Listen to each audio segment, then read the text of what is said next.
Welcome to another video. Today we're going to be talking about the existence and uniqueness of a measure on a surface theorem. Now, the claim is that upon every k surface S, there exists precisely one Borel measure mu S, such that for each chart psi of S, mu of S restricted to the image of psi is equal to mu of psi, where of course mu is some surface area measure. Now, the proof. We shall first begin with existence, and afterward we shall concern ourselves with the uniqueness, but it will become obvious that, while uniqueness is obvious, it clearly follows from the existence proof. Now, let us have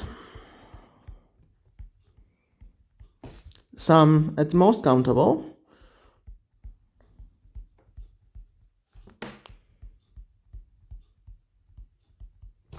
atlas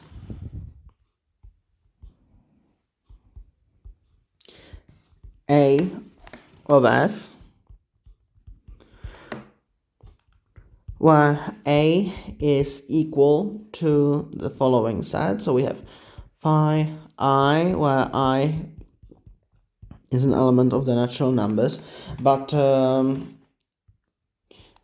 possibly finite. We admit the possibility of it being finite. For that, simply take all indices from a certain fixed index j to be, phi of all of these indices to be 0, right? So we admit the possibility of this being finite. Now, consider the decomposition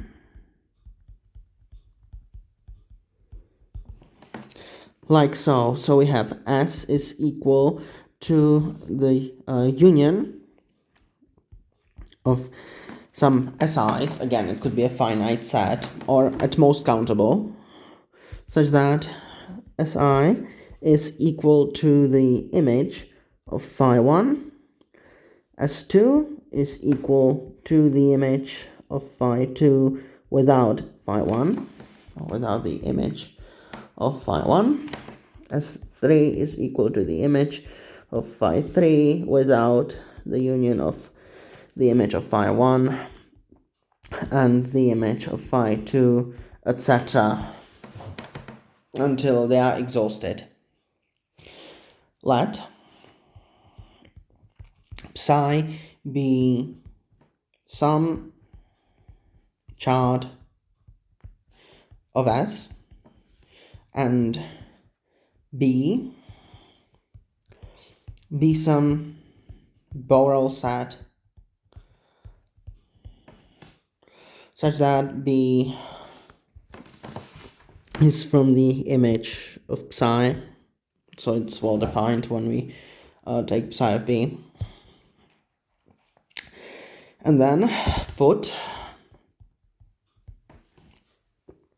mu S of B equal to the sum over all i's, again possibly countable sum, possibly finite at most countable sum of mu, and the associated set is the image of phi I of B intersected with SI.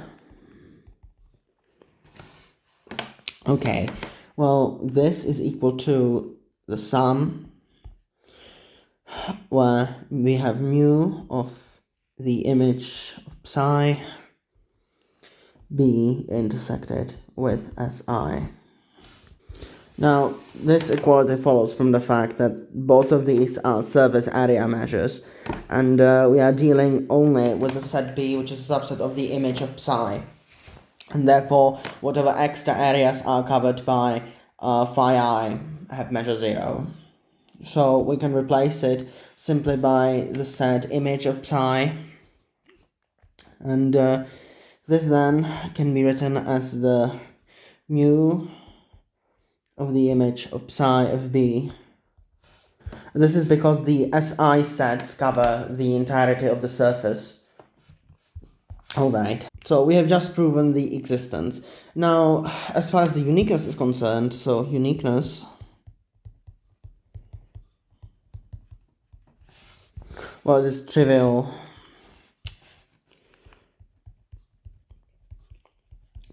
proof by contradiction. Why? Well, assume that there were two different such measures which were distinct, so they differed at least one point.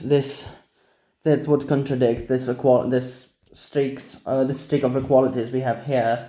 So this line down here also ensures the uniqueness of such a measure, and this concludes the proof.